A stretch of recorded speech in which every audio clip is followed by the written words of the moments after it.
Hello guys, welcome to Shweta classes YouTube channel and this is Shweta Tomar. कैसे हैं आप सब लोग? चलिए स्टार्ट करते हैं। Motion and time part 2। कल थोड़ा सा पार्ट इसका किया था हम लोगों ने स्टार्ट, जिसमें मैंने आपको समझाया था कि what is speed, what is fast and slow, और what is the formula for speed, है ना। आई होप आप लोगों को कल का सेशन पसंद आया होगा। एक बार मुझे कमेंट करके बताइए जल्दी से कि कल का सेशन आपने देखा तो आपको कैसा लगा। आज टाइम के बारे में थोड़ा सा पढ़ते हैं।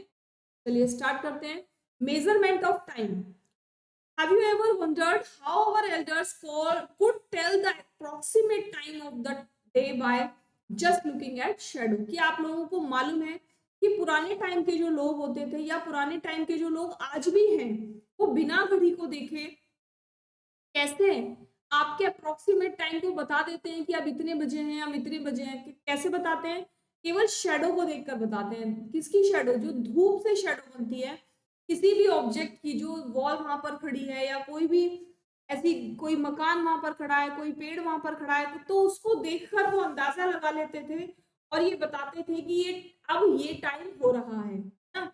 या वो कैसे बताते थे कि कौन सा मंथ चल रहा है या कौन सा साल चल रहा है, सब बताते थे। कोई उनके पास मेजरमेंट का मीडियम नहीं था। हमारे पास क्लॉक है, हमारे पास कैलेंडर है, उनके पास नहीं होता था, फिर भी वो सब कुछ अप्रोक्सीमेट बता देते थे, है ना।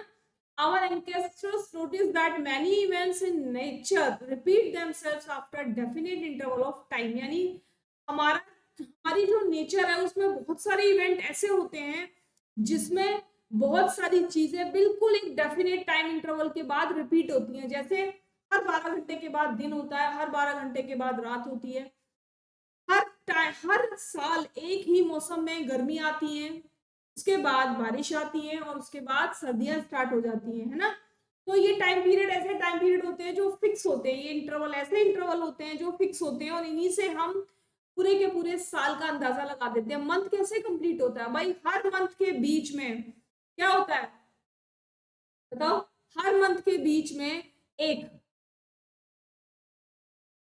फुल मून और एक न्यू मून आता है ना, और उसके बाद हमारा मंथ कंप्लीट हो जाता है। तो इसी से हम बिना बिना किसी कैलेंडर को देखे हम पता चला सकते हैं, पता लगा सकते हैं कि हमारा मंथ चेंज हो चुका है ना। एक बार फुल मून ध्यान रखना है और एक बार न्यू मून को ध्यान रखना है।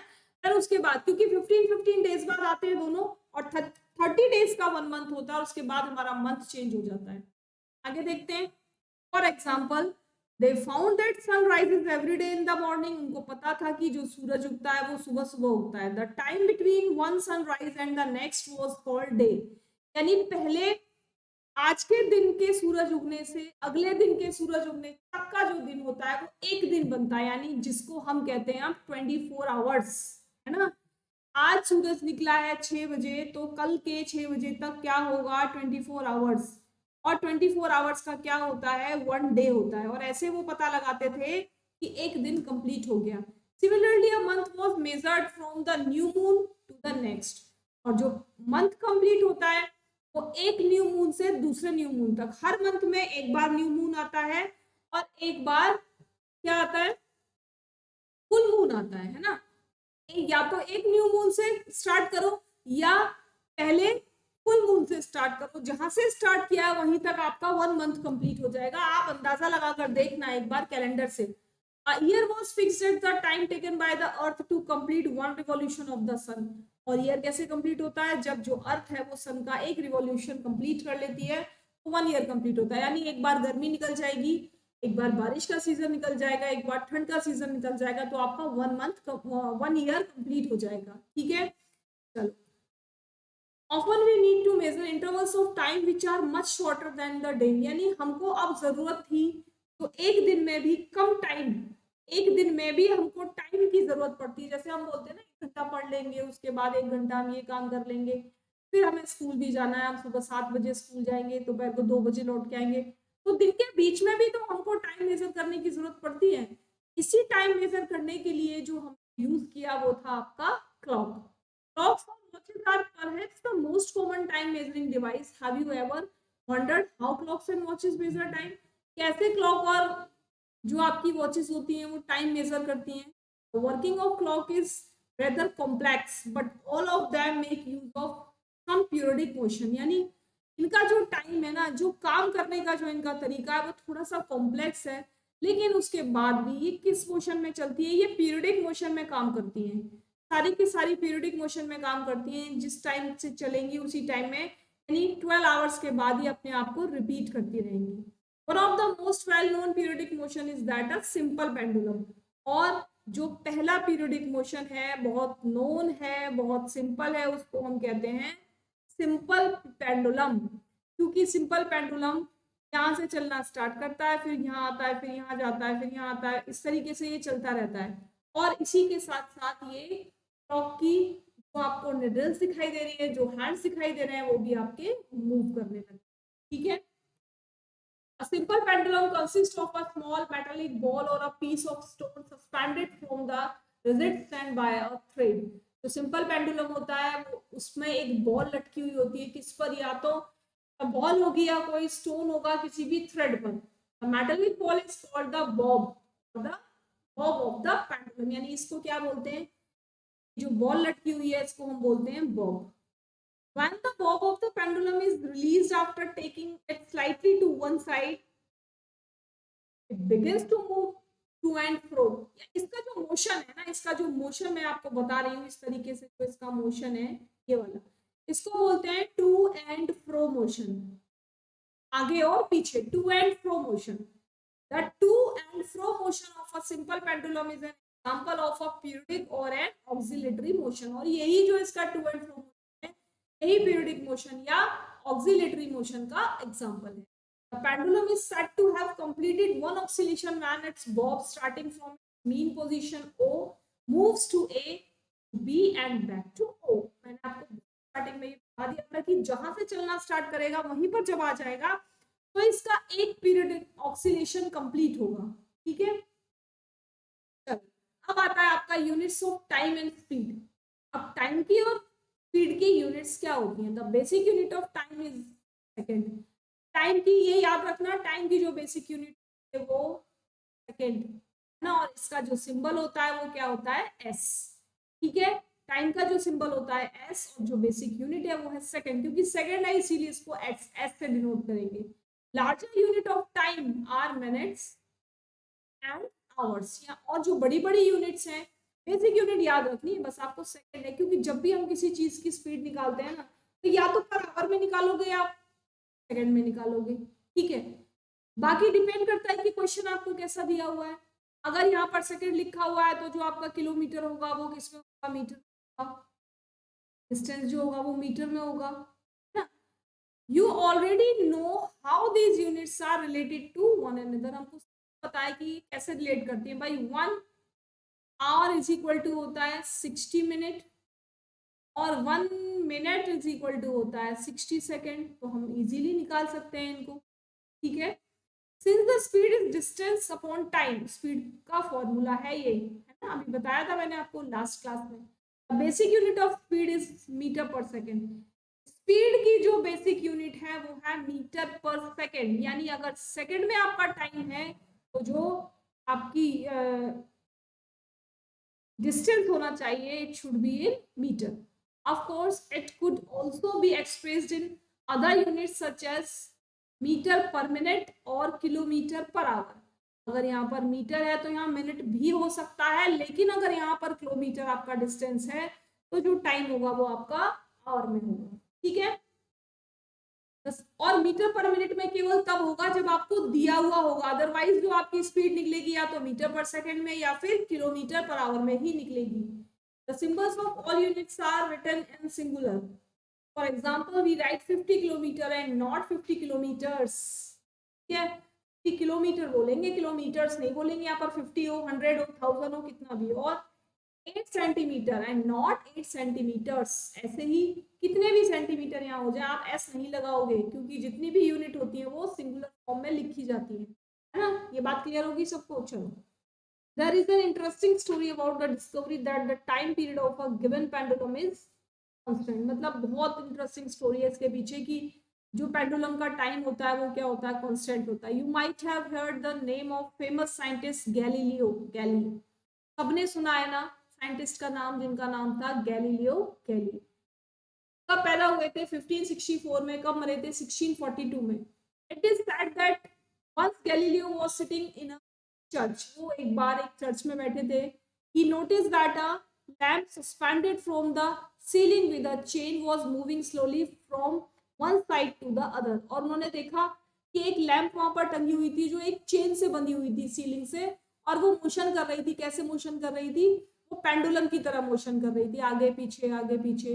He was surprised to find that his pulse beat the same number of time during the interval in which the lamp completed one oscillation।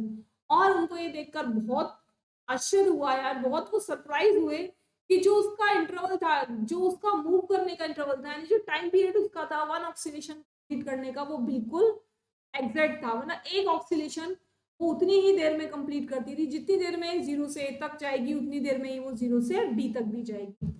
Galileo experimented with various pendulums to verify his observation। उन्होंने इसके बाद बहुत सारे pendulum दिए, छोटी chain से लिए, बड़ी चेन से लिए, सब तरह से उन्होंने पेंडुलम लिए और बहुत सारे उन्होंने ऑब्जर्वेशंस किए। He found that a pendulum of a given length takes always the same time to complete one oscillation। और उन्होंने ये जाना कि पेंडुलम किसी भी लेंथ का ले लो आप, वो वन ऑक्सीलेशन सेम टाइम में कंप्लीट करेगा। This observation led to the development of pendulum clock। और तभी से ये जो आपकी पेंडुलम क्लॉक बनी है, तभी से पेंडुलम क्लॉक बनी है। तो आपको पता चल गया कि पेंडुलम क्लॉक को बनाया गैलीलियो गैलीली ने, ठीक है। Winding clocks and wrist watches were refinement of the pendulum clock. और जो वाइंडिंग क्लॉक है और जो आपकी रिस्ट वॉच है, ये किसका रिफाइनमेंट है? ये पेंडुलम क्लॉक का ही रिफाइनमेंट, ठीक है। समझ में आ गई? ये इंटरेस्टिंग स्टोरी सबको अच्छी लगी? अच्छी लगी तो एक बार से लाइक शेयर कर दो सभी लोग, ठीक है, और कमेंट करके बताओ जल्दी से। अब देखो लास्ट पेज पर आ गए हम। ये आपके बहुत सारे ऐसे इम्प्लीमेंट्स हैं, बहुत सारे ऐसे आपके ऑब्जेक्ट्स हैं जो पुराने टाइम में यूज किए जाते थे टाइम को मेजर करने के लिए, ठीक है। तब वॉचेस नहीं होती थी, केवल अप्रोक्सीमेट टाइम बताया जाता था कि पहला पहर चल रहा है। देखो 4 पहर होते थे पहले, आपके डे को 4 पहर में बांटते थे। पहला पहर चल रहा है, यानी 24 आवर्स में कितने पहर होते थे? 4 पहर होते थे, ऐसे बोलते हैं। सुबह से दोपहर का, दोपहर से रात का, रात से आधी रात का, और आधी रात से अगले दिन सुबह का। तो ये 4 पहर ऐसे बोला करते थे, ठीक है। अब वो कैसे मेजर किया करते थे कि दिन का टाइम तो पता चलता था। देखो ये जो आपको सनडायल दिया है ना, ये जंतर मंतर दिल्ली का है, जयपुर में बहुत सुंदर बना हुआ है। अगर आप लोगों ने नहीं देखा तो एक बार देखकर जरूर आएंगे। वहां बहुत सारी चीजें ऐसी दी गई हैं जहां से टाइम मेजर किया जाता था, जहां से न्यू मून फुल मून के बारे में पता किया जाता था। बहुत सारे ऐसे ऑब्जेक्ट्स वहां पर लगे हुए हैं और बहुत सुंदर सुंदर ऑब्जेक्ट्स लगे हुए हैं। आपको देखकर बहुत आश्चर्य होगा कि कैसे पहले लोग बाग टाइम को मेजर किया करते थे और बहुत इजीली मेजर कर लिया करते थे। देखो ये जो वॉल आपको दिख रही है, ये बड़ी सी वॉल, इसको देखकर, इसकी शेडो को देखकर, इसकी शेडो बनती है इस तरीके से बनेगी। सन जितना ऊपर होगा उतनी शेडो छोटी बनेगी, सन नीचे जाएगा शेडो बड़ी बनेगी, फिर नीचे जाएगा शेडो और बड़ी बनेगी, और एक बार एक टाइम ऐसा आएगा जब शेडो बंद हो जाएगी, ठीक है। तो इस शेडो को देखकर, और इस शेडो से यहाँ पर कुछ मार्क बने हुए हैं। ये जो आपको सीढ़ियां दिखाई दे रही है, ये सिंपल सीढ़ियां नहीं है, ये सिंपल सीढ़ियां नहीं है। इन सीढ़ियों पर ना मार्क्स बने हुए हैं। इन शेडो को देखकर इन सीढ़ियों पर मार्क देखा करते थे और उससे पता लगाते थे कि टाइम क्या हो रहा है। ये जो सब आपको स्टेयर्स दिख रही है ना, ये एवे नहीं बनी हुई है, इनका कुछ ना कुछ, सबका मतलब है कुछ ना कुछ, ठीक है। आप जाना जयपुर का जंतर मंतर एक बार जरूर देख कर आना, बहुत इंटरेस्टिंग है, बहुत अच्छा है। वहां आपको समझ में आएगा कि कैसे टाइम को मेजर किया जाए, ठीक है। ये दूसरा आपका टाइम मेजरिंग ऑब्जेक्ट है। इसमें क्या होता है, इसमें आपका 1 घंटे के हिसाब से यहाँ पूरी की पूरी बालू भरी हुई होती है और इसको सीधा खड़ा कर दिया जाता है। जब तक ये बालू इधर कंप्लीट नहीं गिर जाती तब तक 1 घंटा कंप्लीट नहीं होता। जैसे ही ये बालू एक तरफ पूरी गिर जाती है तुरंत 1 आवर कंप्लीट, और उसको पलट दिया जाता है ना। फिर वेट किया जाता है कि ये बालू नीचे तक आ जाए सारी, तो दूसरा घंटा कंप्लीट। तो ये दूसरा ऑब्जेक्ट है। ये तीसरा है वाटर क्लॉक। ये जो शेडो दिख रहे हो ना, शेडो ये यहाँ पर बनाई है छोटे से बाउल की, यानी ये इसमें पानी भरा हुआ है। इस पानी के ऊपर ये शेडो दिख रही है, ये शेडो चलती रहेगी, धीरे धीरे चलती रहेगी। तो इससे आपका क्या करते थे, इससे भी आप टाइम मेजर करते थे, ठीक है। समझ में आ गया तीनों ऑब्जेक्ट। ये जंतर मंतर कहाँ का है, ये जंतर मंतर आपका दिल्ली का है। आप दिल्ली में भी अगर रह रहे हो कहीं आसपास तो एक बार जरूर देख कर आना, या दिल्ली के आसपास कहीं रह रहे हो तो पहले दिल्ली में देखा ना, कभी राउंड लगे तो जयपुर जरूर जाना। Many times measuring devices were used in different parts of the world before the pendulum clock become popular। यानी पेंडुलम क्लॉक जब तक पॉपुलर नहीं हुई थी उससे पहले बहुत सारी डिवाइसेस थी जो यूज की जाती थी टाइम मेजर करने के लिए। Sundial, water clock and sand clock. इसको बोलते हैं सैंड क्लॉक। क्या बोलते हैं इसको? Sand clock. इसमें ये सैंड भरी हुई है। Are some example of such devices? Different designs of these devices were developed in different parts of the world। ये जितनी भी अलग अलग डिजाइन्स हैं इनकी डिवाइसेस की, हर जगह अलग अलग होती थी और अपने हिसाब से इनको बनाया जाता था, लेकिन टाइम मेजर इन्हीं से किया जाता था। तो कैसा लगा है आपको आज का सेशन? जरूर बताएंगे, मुझे देर नहीं करना है। जब भी आप ये सेशन देख रहे हो तब मुझे रिप्लाई करना है, ठीक है? ताकि आगे आपके सेशंस बनाने के लिए मोटिवेशन मिले, मैं कुछ और नया करने का सोचूं। आप लोगों को केवल 2 काम करने हैं, एक तो सब्सक्राइब करना है चैनल को, दूसरा लाइक शेयर करना बिल्कुल नहीं भूलना और कमेंट करके मुझे ज़रूर बताना है, ठीक है? चलो कल फिर मिलते हैं इसी के नए टॉपिक के साथ। के लिए बाय बाय।